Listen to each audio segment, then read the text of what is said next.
Hi, dear cricket fans. Welcome to Cricket Happenings. And well, I'm taking you live to the Dambulla cricket ground where the match is underway between New Zealand and India. But well, India are completely dominated as far as this match is concerned. Meanwhile, the next ball from, in fact, the score right now, India actually made 223 in that 46.3 overs. They were all out. And New Zealand currently are 112 for 9. They have a mountain to climb, just one wicket in hand. Kyle Mills is the one who is giving them some hope by indulging in some very, very big hitting. He's right now not out on 48 of 28 balls with 6 fours and 3 massive sixes, very cleanly struck sixes. Two of Ravindra Jadeja and one of Pravin Kumar. Andy McKay is just staying there giving company. The 28th over in progress right now. And well, I'm just going to be giving the commentary. As you know, this is the knockout match. The team that loses actually would be going back, and the team that wins will go into the final. So as of now, India almost into the final of the micromax tri-series cup here at Dambulla in Sri Lanka.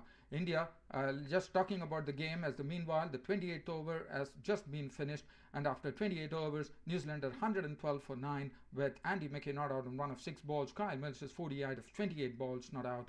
New Zealand require another 112 runs, 1 wicket in hand, and 22 overs remaining. The required run rate is 5.09. But according to me, that is absolutely, there's nothing in between that unless and until Kyle Mills can actually stroke a century today and really show that cricket is a game of gross uncertainties. But it's highly unlikely that that could happen. But if it happens, that would be a great miracle. So right now, New Zealand 112 for 9. As I'm just going to recap what exactly happened today, it was India who actually won the toss and elected to bat. Well, Dinesh Karthik once again disappointed. In fact, India were not doing well at all. They were in trouble right from the start, right from the word go, when in fact in the third ball of the first over of the day, Kyle Mills actually had Dinesh Karthik caught behind by Gareth Hopkins for a duck. So that was the first wicket to go at 0, and then Sehwag was joined by Kohli. Sehwag in the meanwhile continued to play his strokes. He was playing his strokes with gay abandon. Virat Kohli also disappointed, being a victim of Saudi this time, caught behind of the bowling of Saudi for 8 of 16 balls with 1 4, and India were 27 for 2. Just let's go and see what exactly is happening there at the ground here in Dambulla.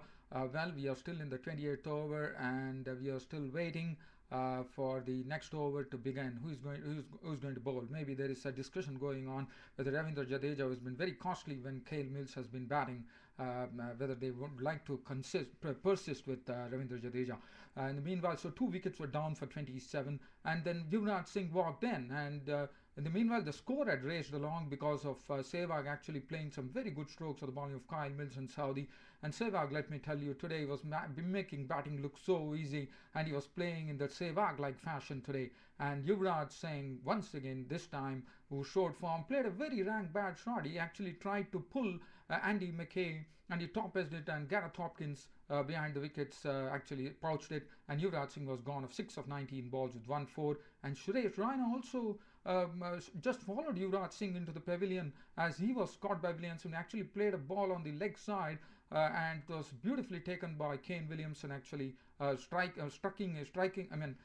just putting his hand there and just picking up a catch low down. So Raina was gone. Caught Williamson bowled Saudi for 1 of 3 balls, and Tim Saudi was also bowling beautifully. He was the best bowler today, and India were in a spot of bother there, 66 for 4, and from 66 for 4 there was a tremendous partnership between Virendra Sehwag, and the batting power play is on meanwhile for New Zealand. So that is something where Kyle Mills has really gone for broke, even though it was not the power play. So with the power play, if Kyle Mills can actually ride his luck and hit some big ones there, this match could really become interesting, because right now 112 runs needed and 112 on the board right now.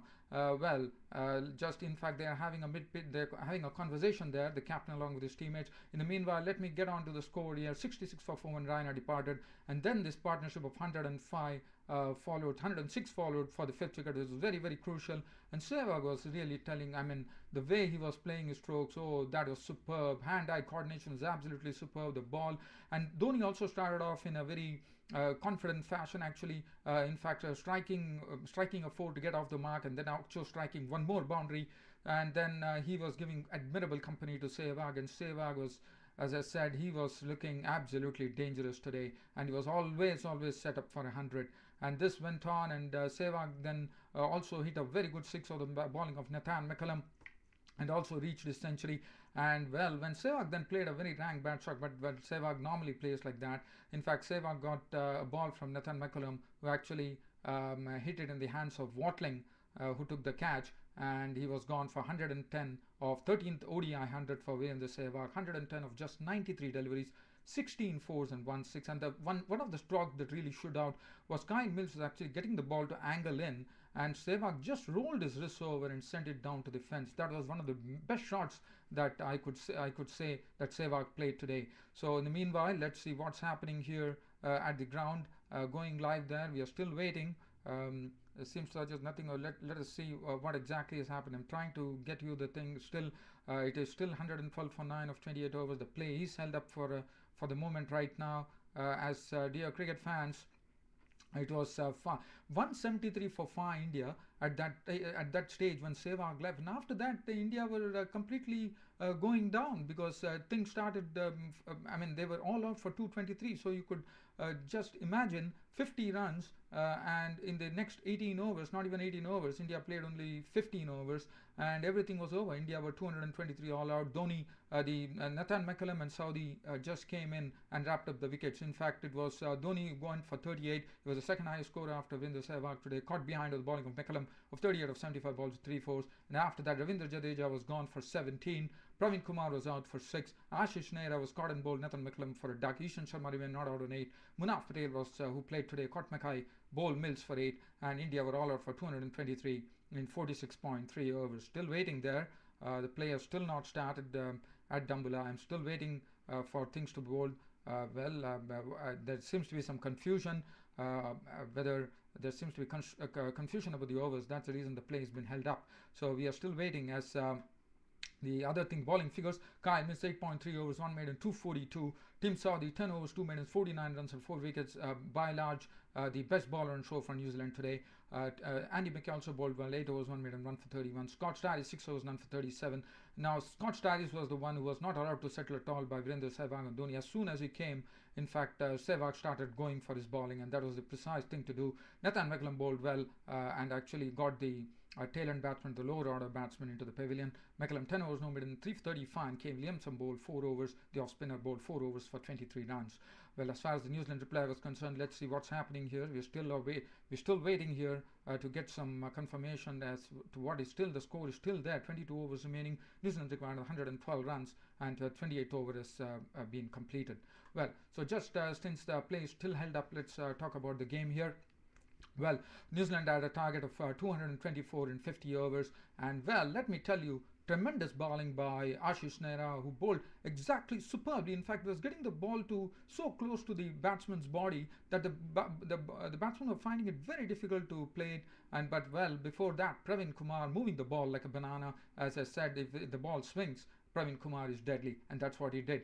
The openers were sent back to the pavilion very, very early on, with Guptill actually the first to go. LBW bowled Praveen Kumar for a duck. A beautiful delivery from Praveen Kumar, and Guptill was gone. LBW bowled Kumar for duck.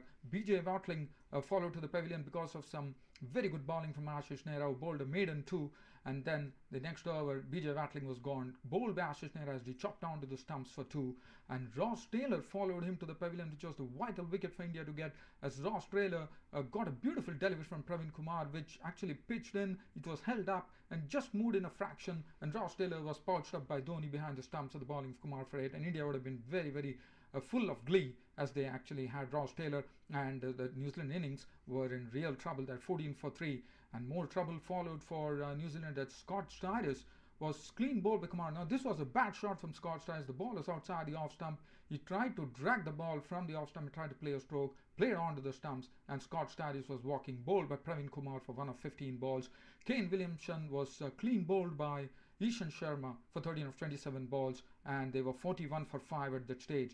And well, the only person who was staying there was Grant Elliott, who was just staying there. But in the meanwhile, let's go and see. Nehra has just bowled to Mills, and there are no runs. 2 balls have been bowled, and there are no runs. Still waiting.